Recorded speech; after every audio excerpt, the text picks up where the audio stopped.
நமஸ்காரம். 2 கண்ணோட்டங்களை பற்றி கூறுகிறேன். அதில் ஒன்றுதான் சரியானது. ஒரு உயர்ந்த அர்த்தம் பகவத்கீதையிலோ உபனிஷத்துக்கள் வேதாந்தத்திலோ அல்லது ஆழ்வார்களுடைய பாசுரங்களிலோ ஒரு சிறப்பான கருத்து இருக்கிறது, ஆழமான கருத்து. அது படிக்கும்போது நமக்கு புரிந்ததுன்னு வைத்துக் கொள்வோம். இன்னும் பல பேருக்கு அதை சொன்னால் அது பயன்படும். ஆனால் எத்தனை பேருக்கு புரியும் என்பது தெரியாது. அவரவர்களுடைய பின்புலத்தை பொறுத்தது. இதை போன்ற விஷயங்களில் எவ்வளவு அவர்களுக்கு பழக்கம் இருக்கிறது என்பதையும் பொறுத்தது. பொதுவாகவே அவர்களுக்கு எவ்வளவு தூரம் எல்லாம் புரியும் என்பதை பொறுத்தது. எக்ஸ்போஷரே இல்லை என்றால் புரியாது. மொத்தமாகவே இன்டெலிஜென்ஸ் லெவல் குறைவாக இருந்தால் புரியாது. இந்த மாதிரி விஷயங்களில் பழக்கம் இல்லை என்றாலும் புரியாது. இருக்கட்டும், நமக்கு அது புரிந்ததுன்னு வைத்துக் கொள்வோமே.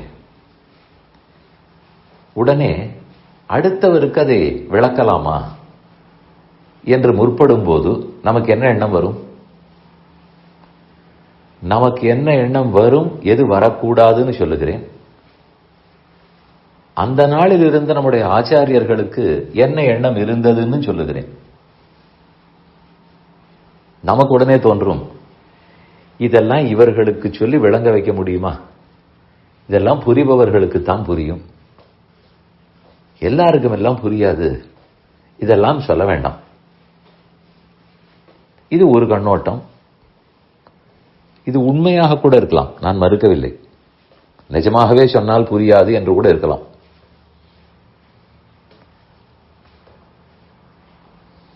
அதனால் நாளடைவில் என்னாகும்? சொல்லி பார்ப்பதையே நிறுத்தி விடுவோம். நான் விளங்க வைத்த பார்த்தேன், ஒரு முறை 2 முறை சொன்னேன், ஆனால் புரியவில்லை, சரி விட்டுவிட்டேன். அதற்கப்புறம் அந்த முயற்சி கூட செய்ய மாட்டோம். இது முன்னமேயே முயன்று இருக்கிறேன், முடியாதுன்னு தெரிந்து விட்டது, எதற்கு மீண்டும் மீண்டும் என்று சொல்லி விட்டு விடுவோம். ஆனால் அந்த காலத்தில் நம்முடைய ஆச்சாரியர்கள், இப்போதும் சிலர் இருக்கிறார்கள், அவர்களெல்லாம் வேறு கண்ணோட்டம் கொண்டவர்கள். இந்த விஷயம் மட்டும் இவருக்கு புரிந்து விடுமானால் அவருக்கு அதனால் எவ்வளவு நன்மை, இறைவனை பற்றி எவ்வளவு அழகாக தெரிந்து கொண்டு விடுவார். ஆத்மா எப்படிங்கிறது அவருக்கு புரிந்து விடுமே. அது தெரிவது தானே ஒரு மனிதனுக்கு நன்மையே. அதை விட ஒரு பரிசு இருக்க முடியுமா?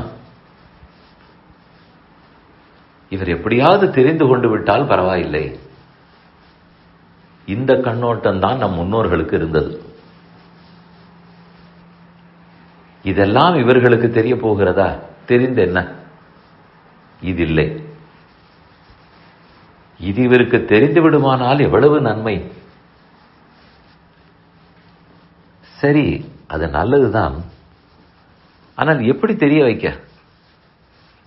புத்தி குறைவாக இருக்கலாம், எக்ஸ்போஷர் இல்லாமல் இருக்கலாம். எப்படி புரியும்? நான் ஆசைப்படலாம், ஐயோ இவருக்கு எப்படியாவது தெரிய வேண்டுமே, ஆர்வத்துடன் இருக்கலாம். ஆனால் தெரிய வேண்டுமே.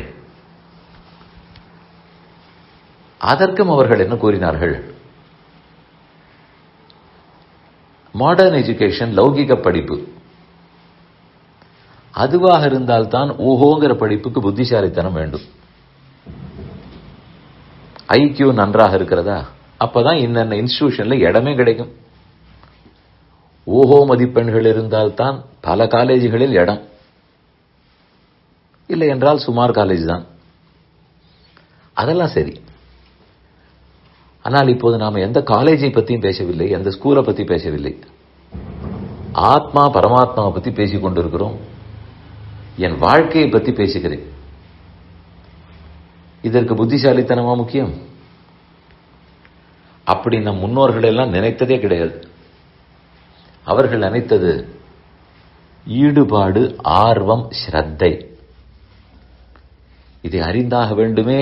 நம்ம பெருமானை பற்றியதாயித்தே, நான் ஏன் பிறந்தேன், எப்படி இருக்க வேணும் என்பதை பற்றியாயித்தே இது தெரிந்து கொண்டே ஆக வேண்டும்.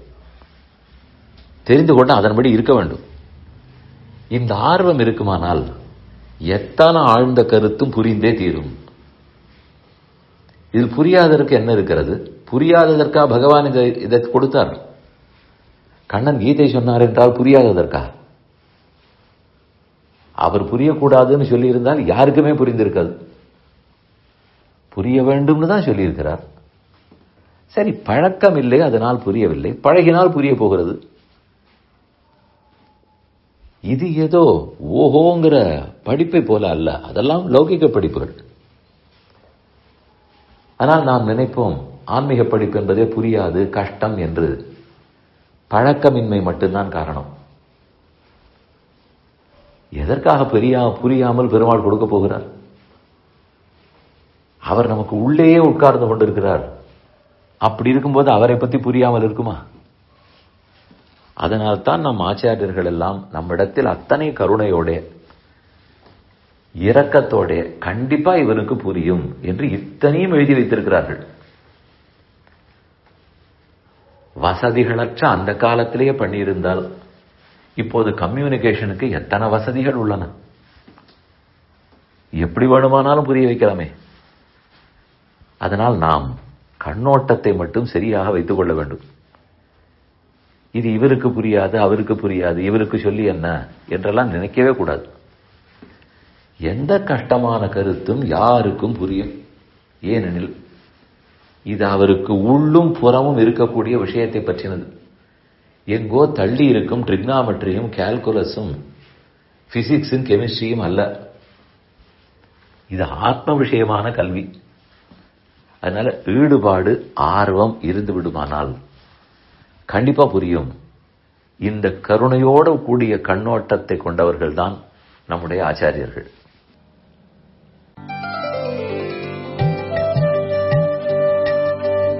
இந்த என் பணி ஆடியோவை உங்களுக்காக வழங்கியவர் வேலுக்குடி ஸ்ரீ கிருஷ்ணன் சுவாமி.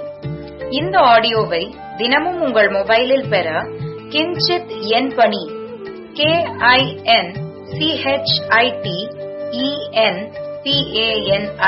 என்ற ஆப்பை கூகுள் பிளே ஸ்டோரிலோ அல்லது ஆப்பிள் ஐஸ்டோரிலோ டவுன்லோட் செய்து கொள்ளவும். தினம்தோறும் இது போன்ற உபன்யாசங்களை கேட்டு மகிழவும்.